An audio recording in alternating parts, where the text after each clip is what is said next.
Motor Miles by John Burningham. This is Miles. Miles was given a home by Alice Trudge and her son Norman. But Miles was a very difficult dog. Miles did not come when he was called, did not like going for walks, and did not like his food or the rain. He barked too much, and he didn't like other dogs.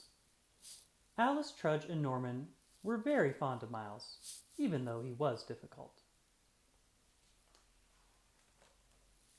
What Miles really liked was to go for a ride in the car up the hill to the cafe.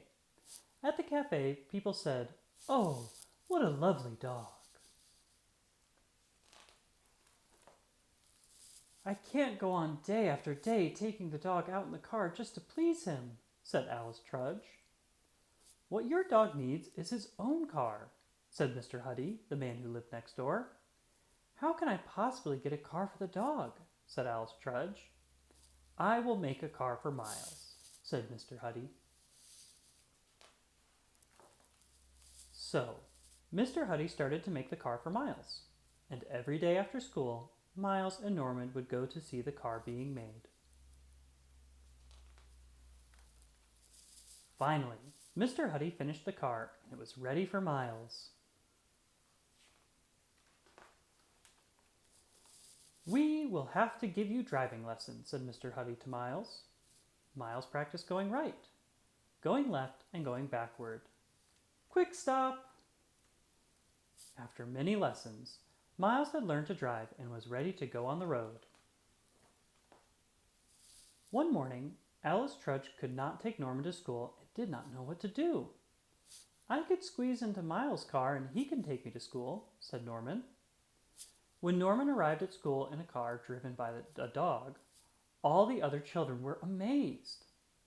After that, Norman and Miles began to go on secret little trips in the car. One day, they went to the seaside very early in the morning. Other mornings, they would drive out to the countryside.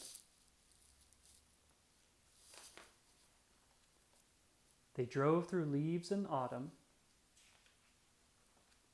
and once in the winter, they drove out and played in the snow. Miles was getting easier. He liked walks, his food, and other dogs. He didn't mind the rain, barked less, and came when he was called. But Norman was growing up and getting bigger, and soon he could no longer fit in the car. Miles stopped driving. Maybe he didn't like being on his own, so the car was put away. One day, Miles and Norman heard a lot of noise coming from Mr. Huddy's workshop.